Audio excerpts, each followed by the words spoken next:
BL2 form மற்றும் கட்சி வளர்ச்சி, அது மட்டும் இல்லாமல் தேர்தலை எப்படி சந்திப்பது என்று பல்வேறு ஆலோசனை இன்னைக்கு நடத்தி இருக்கிறோம். இன்று மாலை ஷோலிங்கரில் இன்னைக்கு கேப்டனுடைய ரத யாத்திரையுடன் மக்கள் தலைவர் கேப்டன் அப்படிங்கின்ற ரோட் ஷோ நடைப்பயணத்துடன் மக்களை சந்திப்பதும் இன்னைக்கு இருக்கிறது.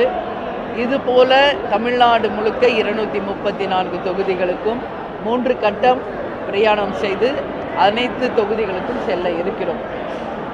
நான் ஒரு 4 நாளைக்கு முன்னாடி காமாட்சி அம்மன் கோயிலுக்கு வந்து அன்றைக்கி அம்மனை தரிசித்தேன். அன்றைக்கி உங்களுக்கு ப்ரெஸ் மீட் கொடுத்துருக்கேன். இது எங்கள் கட்சியின் சார்பாக நடக்கின்ற ஆலோசனை கூட்டம். நீங்கள் எது கேள்வி கேட்கணுன்னாலும் கேளுங்க. நேற்றும் இதே கேள்வி என்கிட்ட கேட்டாங்க.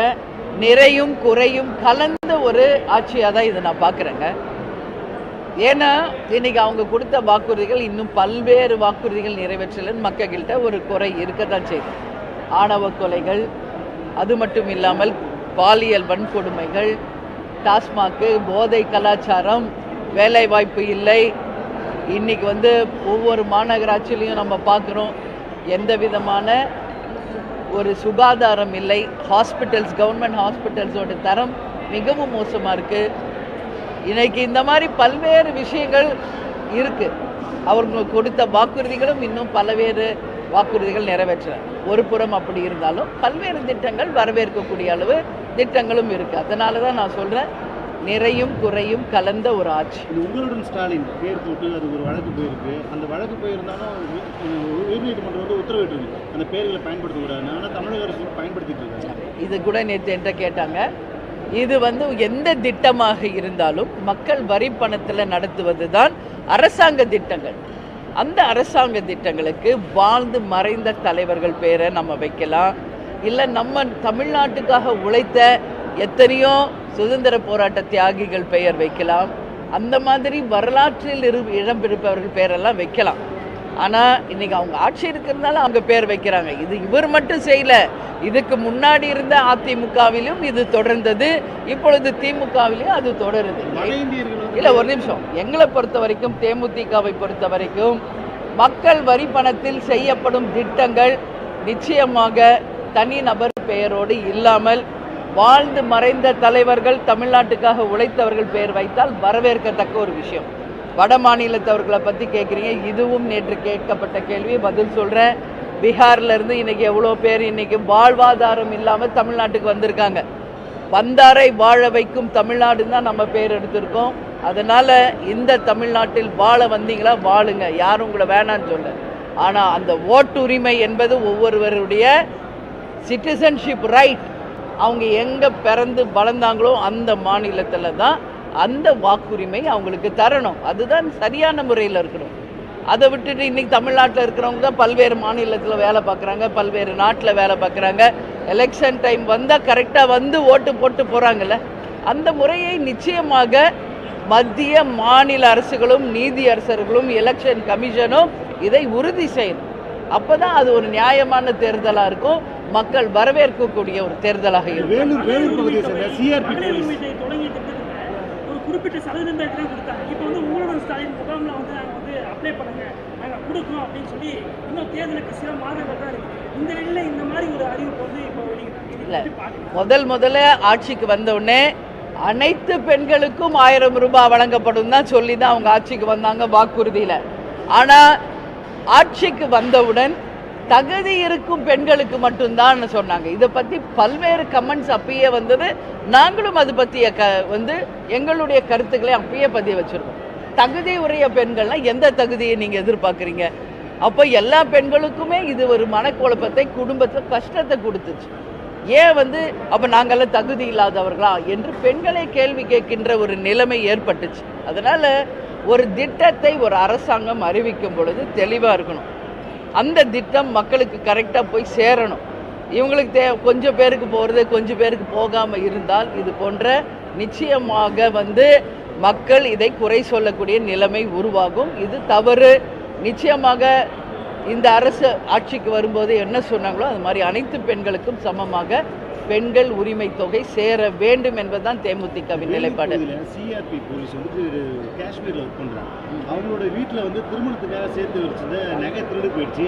ஒரு கண்ணீர் மல்க ஒரு பேட்டி கொடுத்துருக்காங்க. இங்கே தாய்நாட்டுக்காக தமிழகத்திலேருந்து அங்கே போய் ஒரு வேலை செய்யக்கூடிய நபர்கள் அவங்க வீட்டிலே ஒரு பாதுகாப்பு இல்லாத ஒரு சூழ்நிலையாக இருக்குது. இங்கே மட்டும் இல்லை, தமிழகம் முழுவதும் இதே ஒரு பிரச்சனையாக இருக்குது. இல்லை, அது மட்டும் கிடையாது. அதை தான் ஒரே லைனில் நான் சொல்லிட்டேன்ல. இன்னைக்கு இன்னைக்கு உயிருக்கு பாதுகாப்பு இல்லை, உடைமைகளுக்கு பாதுகாப்பு இல்லை, மீனவர்களுக்கு பாதுகாப்பு இல்லை, வியாபாரிகளுக்கு பாதுகாப்பு இல்லை, விவசாயிகளுக்கு இந்த மாதிரி இருக்கு நிலைமை. அதனால தான் நீங்கள் இந்த ஆட்சியை பற்றி கேட்டால் நிறையும் குறையும் சேர்ந்தது தான் நான் சொல்லிட்டேன்ல. இன்னைக்கு நகை கொள்ளை, வாக்கிங் போக முடியுதா? ரோட்டில் ஒரு பெண்ணோ யாரோ செயின் பறிக்கிறது என்னென்ன நடந்துக்கிட்டு எல்லாம் டெய்லி நம்ம எல்லாருமே பார்த்துக்கிட்டு தான் இருக்கோம். இந்த நிலையெல்லாம் மாறணும். சட்டம் ஒழுங்கை தன் கையில் வைத்திருக்கும் முதலமைச்சர் அண்ணன் ஸ்டாலின் அவர்கள் இரும்பு கரம் கொண்டு இதையெல்லாம் அடக்கணுங்க. அப்போதான் இந்த மாதிரி திருட்டு நடக்காது, கொலைகள் நடக்காது. ஆனால் இன்னைக்கு பாருங்க, ஆணவ கொலைகள் இன்னைக்கு லாக்அப் கொலைகள், விசாரணைன்னு அழைச்சிட்டு போறாங்க, அங்கே அடிச்சு கொள்றாங்க. இதெல்லாம் பார்க்கும்போது மிக மிக மனசுக்கு வருத்தமாக இருக்கு. இது எல்லாமே நிச்சயமாக மாறணும். இதில் மாற்று கருத்தில் சட்டம் ஒழுங்கை தன் கையில் வைத்திருக்கும் முதலமைச்சர் அண்ணன் ஸ்டாலின் நிச்சயம் இதை சரி செய்யணும் அப்படின்னு இந்த பிரஸ் மீட் மூலமாக நான் கேட்டுக்கிறேன். இது ஒன்றும் எக்ஸாமா என்ன? அண்ணா சொல்ல சரி அப்படின்னா 50-50 வச்சுக்கோங்க. நிறை குறை சமமாக இருக்குன்ட்டுல்ல, அப்போ 50-50 வச்சுக்கோங்க. எதுங்க? கண்டிப்பாக வேணும். இல்லை, இதுக்கு மெயின் என்ன தெரியுமா? அந்த ஜாதி வெறி தான். இந்த ஆணவ கொலைகளுக்கு பேஸ் எதுன்னு பார்த்தா ஜாதி. எத்தனை பெரியார்களும் எத்தனை பாரதியார்களும் எவ்வளவோ சொன்னாலும் அந்த ஜாதி வெறி என்பது இங்கே எங்குமே மறையலை. அந்த ஜாதியினுடைய வன்மம் தான் எனக்கு கொலை வரைக்கும் போகுது. அதனால் இது ஒரு தனிநபருடைய விஷயமோ ஒரு ஆட்சியாளர்களுடைய விஷயமோ இல்லை, ஒட்டுமொத்த மக்களின் மனநிலையே மாறினா தான் இது மாறும். கேப்டன் பெரிய அண்ணாவில் சொல்லியிருப்பார், எல்லாரும் ஒன்றா இணைங்க, அப்போ தான் இந்த ஜாதின்றதே ஒன்றா இல்லாமல் இருக்கும்னு எவ்வளவோ கேப்டனும் எவ்வளவோ சொல்லியிருக்காரு. ஸோ இது ஒவ்வொரு தனி நபரும் மாற வேண்டிய ஒரு விஷயம். ஜாதி வரியை நம்ம சொல்கிறோம்.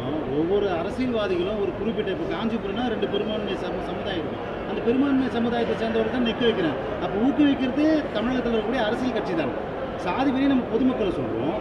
இப்போ பெரும்பான்மையாக காஞ்சிபுரமா இல்லை ஸ்ரீபெரும்புத்தூர் ரிசர்வ் தொகுதி அந்த மாதிரி ஊக்குவிக்கிறது அரசியல் கட்சிகள் தான். இந்த கேள்வியை அந்த மாதிரி யார் நிற்க வைக்கிறாங்களோ அந்த கட்சியிடம் நீங்கள் கேட்கணும்.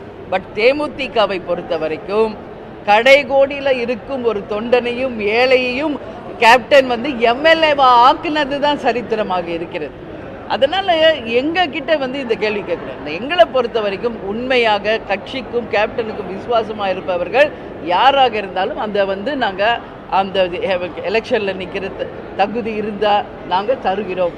இந்த கேள்வி நாங்கள் ஜாதி பற்றி யாருக்கும் தர்றது கிடையாதுங்க. அதனால் இதுக்கு நான் பதில் சொல்ல முடியாது.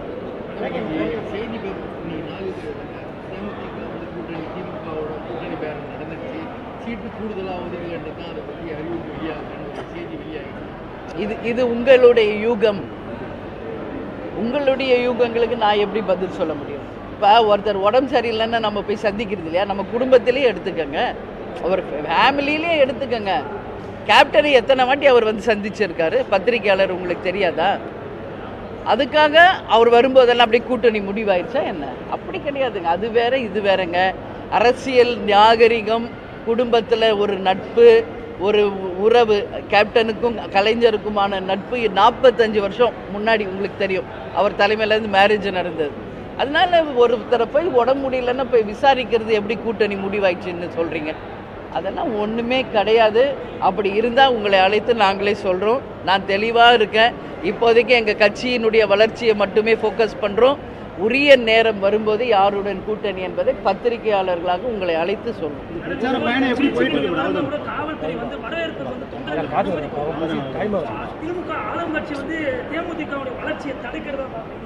நாங்கள் 20 வருஷமா பார்த்துக்கிட்டு தானே இருக்கிறோம். இன்னைக்கு நேத்தா பார்த்துன்னு இருக்கிறோம். எதிர்நீச்சல் போட்டு சவால்களை சந்தித்து தான் இந்த கட்சி வளர்ந்துருக்கு. சரிங்களா? நான் போன இடத்துலலாம் முந்தா நேரத்தில் கரண்ட்டு கட்டு, இதெல்லாம் கேப்டன் இருந்த காலத்துலேருந்து நாங்கள் பார்த்துக்கிட்டு இருக்கோம். அதனால தான் எங்கள் வண்டியிலே லைட்டு, எங்கள் வண்டியிலே மைக்கோட செட்டப்போட தான் நாங்கள் போகிறோம். இதெல்லாம் அரசியல்ல இருக்கும். அதை சமாளிக்கிற தைரியம், சவாலை எதிர்கொள்கின்ற தைரியம் எங்களுக்கு இருக்குங்க. நாங்கள் பார்த்துக்கோம். பிரச்சார பயணம் எப்படி இருக்கு மேடம்? நம்மளோட கட்சியோட பொதுமக்களோட வரவேற்புலாம் எப்படி இருக்கு? இன்னைக்கு சோளிங்கர் முடிஞ்சா வாங்க நீங்க எல்லாரும். சோளிங்கர் வந்து லைவா நீங்க பாருங்க என்ன மாதிரி மக்கள்கிட்ட ஒரு எழுச்சி இருக்குன்னு. நேத்து நீங்க திருவள்ளூருக்கு வந்திருந்தீங்கன்னா தெரியும், முந்தா நேத்து கும்மிடிப்பூண்டிக்கு வந்திருந்தா தெரியும். அதனால சோளிங்கர்ல மக்கள் கிட்ட மிகப்பெரிய வரவேற்பு இருக்குங்க. எல்லாரும் கேப்டனை தெய்வமா நினைச்சு இன்னைக்கு தேமுதிகக்கு பக்கபலமா இருக்காங்க. அனைத்து மக்களும் நேற்று அப்படி மழை திருவள்ளூர்ல கொட்டோன்னு ஒருத்தர் கூட கலைஞ்சு போல. அப்படி ஒரு வரவேற்பு மிக சிறப்பாக இருக்கிறது. எல்லாரும் இருந்து சாப்பிட்டு போங்க. உங்க எல்லாரையும் சந்தித்ததில் மகிழ்ச்சி. நன்றி, வணக்கம்.